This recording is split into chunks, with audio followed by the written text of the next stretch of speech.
everybody, it is Jesse, Westbrook, and Paul Weiss.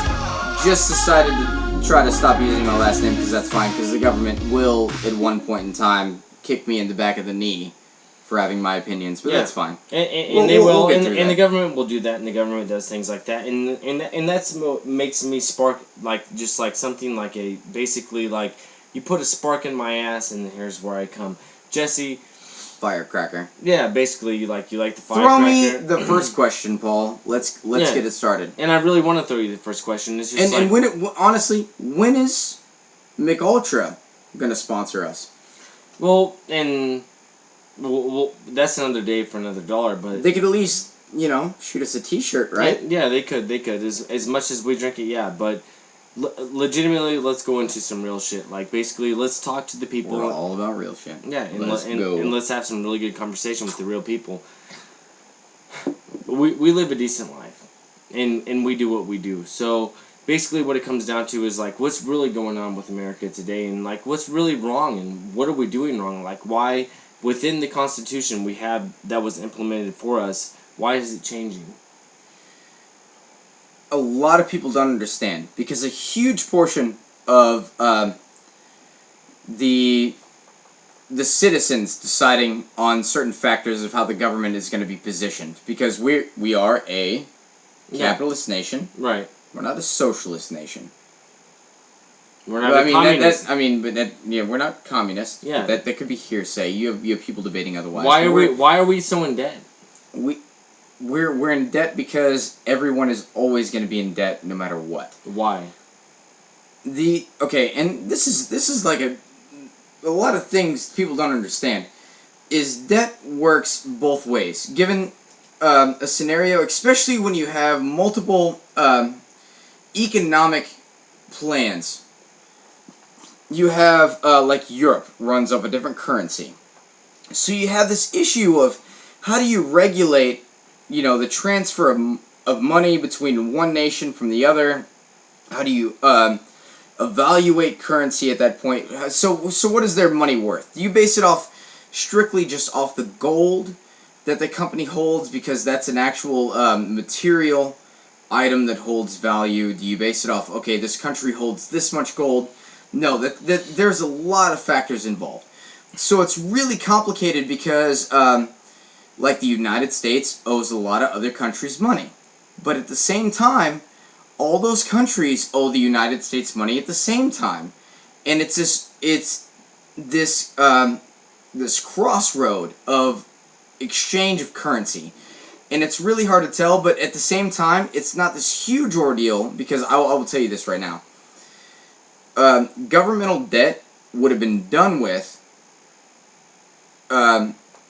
to the point to where, like, okay, so if you have all these rich people, if somebody in the government high up was all of a sudden not allowed a lifestyle that didn't comfort them to their needs, there would be a war. Okay, so this debt is not necessarily between these high up people who oversee, and really know about how this interaction between these multiple countries work and the currency exchange and all that. It's really not about that. It's about the small person, the everyday people. So what you're saying basically is, like, what it comes down to, the United States is $17 trillion in debt. And everyone knows that within the United States. And everyone that's born into the United States knows that we are $17 trillion in debt. So basically, so what you're telling me as an individual and as someone who is living within the United States is that we're fucked? No. Okay. Currency is a form of math to establish the value of what a society is worth.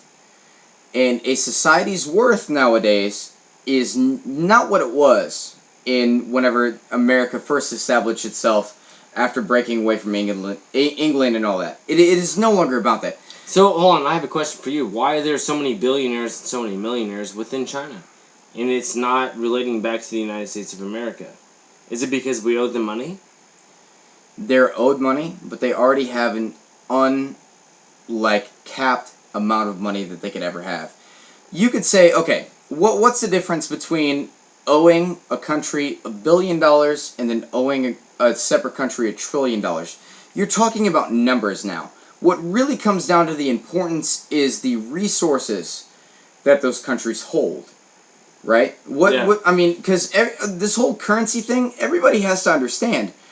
The printing of money, the printing of this exchange of money throughout, so euros are worth more than the American dollar at this point in time. And why is that? And why is that? Currency is nothing but math. Currency is an evaluation upon, this is an exchange unit that we're going to use. And what is that based off of? A lot of people don't understand this. A lot of people don't understand this. But is it necessary? So, is it necessary? No. Because there are other ways to go about things. But right now, everybody in the entire world runs off this whole system that if you were to erupt this system, like, okay, so there's a lot of ideas of you could have a society without currency and everything's free and it's extremely socialist, like the most extreme socialist country that you could have without currency and everything's just given to you. But it still has to be regulated by something, and there always has to be this hierarchy. A hierarchy will be developed no matter what. If you almost look irritated. No, I do. You almost look irritated. There doesn't have to be a hierarchy. There doesn't have to be. You cannot. Have you ever heard the term, Paul, that there's too many chiefs and not enough Indians? Yeah. Okay. No, I've heard it. I mean, okay, that might be bad. No, I've heard it. You cannot have everybody run their own lives and be on the same level. A hierarchy will always develop. So then, what's the point in living as a civilization as Earth? Is there a better way? Yeah, of course there's a better way. But within what you're saying, we can't achieve that because there's always going to be this hierarchy. Why does there have to be a hierarchy? Why can't we all just get along and be one as Earth and find our way to the future, aka finding our way through the cosmos? There are a lot of issues with that. First of all, the idea that everybody can be completely equal, and they throw that shit in your face every fucking day. The government, everybody's equal. Everybody's equal. Minus government. Bullshit. Minus government. Minus any is the government? Hold on. And we might be able to have an agreement really quick. Is the government, is the president of the United States equal to you? No, of course not. No. He's exactly the same person that I am. He has nothing better than me. The only thing that he did, which I did when I was in high school, was choose politics. And I chose politics, and I did politics, and I was top 150 in the nation in debate. Does that make me any different as a person? No, of course not. No. But I'm still here, and I can still sit here and say... Nobody should ever be a second-class citizen. No, of course not. Because we're all on one Earth. We're all on one spaceship. This is a spaceship. We walk the same ground. No, it's not even a ground. This is a spaceship. What we are on is a spaceship. It's a planet. It's a planet. Of course it's a planet, but at the same time, it's a spaceship. And we are moving within the cosmos. Why are we, as a society, driven towards money in doing certain things as opposed to finding something else out? It is a byproduct, Paul. It is a byproduct. The idea of currency and all of this, and don't get me wrong, there are better options. Do not just think right now that what I'm saying is I'm all for everything that's happening right now. There is a better way to go about things. And even though I might not have that answer, but trust me, development has been hindered within this nation. I'm not going to get into that, but it's been hindered. We're stagnant. You're stagnant. Yeah. The idea, okay, in the early 1800s, whenever, the United States came about, and we had to break away from England, we said, hey, we shouldn't be ruled by someone just strictly because they're a bloodline that they have that right. When everybody realized that, hey, we're all born, we all die, why do you have the right to say that this is what we should do? Just because you're born within your family line. And so that's not we were upset about taxes.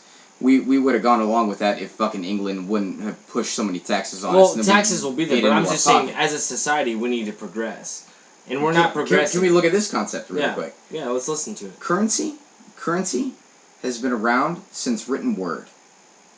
So at this point in our development... Trading and bartering. No, currency. I'm saying currency. Right. currency written. I mean, in the times of I'm sure a lot of if we have listeners out there that read the Bible, and I would like to hope there is some because I would like to open up your eyes. But currency has been around for forever. Even the Bible states that you give Caesar what is Caesar's, and give to God's what is God's. And I mean that's a reference to tithing at that point. But currency has always been around. And if you look at the development of society as far as, hold on, this is outdated, this is an old concept, why is currency still around right now? Why is there not a new input method? And is this some, and you can call me, oh man, currency will always be around. I'm sorry. 400 years from now, I mean, I really hope the kids that I have will grow up in a better world. And I mean, that's the only hope that we can ever have, right, Paul? No. Is that if we have kids, they grow up in a better world? Well, within that, yeah, I would like to expect that and like to think that, but at the same time, like, we have to understand where we are as people and what's going on within our own time, and this is what's going on, and this is what is happening. Does our monetary system allow, especially with interest, given the fact that there is interest allow the rich to be born rich, and is that not a placement of a king anyway? So think about so I'm gonna put these two aspects that I'm trying to connect for you really quick. Well, if I could just really quick, let me hit it. That's definitely fine. So you had a king. Everybody was pissed off because he was born into it. He was a born-in leader. Everybody says, why are you able to rule all of us just because you were born from a king? And we're pissed off about it. We got rid of it. Well, now, given our current monetary system, you can have a billionaire, have a son, and inherit that $1 billion, and then all of a sudden just be able to sit back and leave that $1 billion in a bank and accumulate interest, and then allow the poor to have to pay more for things that he could pay outright for a less price, and then have suppression. So then what are we doing? What is the difference? So then what? No, you're right. It's literally happening all over again in front of our eyes. Then what are we doing as humans? What are we doing as a civilization? Are we moving forward? Are we taking steps forward? Is socialism a better idea? No, it doesn't come down to socialism. Right? It comes down to what are we doing as human beings to take that next step? Are we taking that next step? Do we want to find out the cosmos? I mean, like you said, that person who had a billionaire father, he was born into it. It's a different kind of king. No. We're just dealing with a different kind of king. Regardless, when he wakes up and he is a billionaire, he woke up as a billionaire. Are you going to take that step, and are you going to further human civilization? Or are you going to sit here and stay stagnant and be inside your room and lay on your bed with those 5,000 cotton sheets or whatever? It doesn't matter. You know what? You can have your thread count. I got your thread count. Yeah, I'm sorry. It feels good on you naked. Yeah, it really does. You can have your Ferrari. You can have your Lamborghini. You can have your house. You can have it all. But when it comes down to it, there's going to be a point in time where human civilization has to move on. And when is that point? No, there is a great saying, and I don't know who it's by. It's when the poor have nothing left to eat, they will eat the rich, because we are the wave. We are the earthquake. But when will that happen? And when will that be necessary? The second that they disallow us a comfortable life. Whenever we're tired of saying, hold on, the second that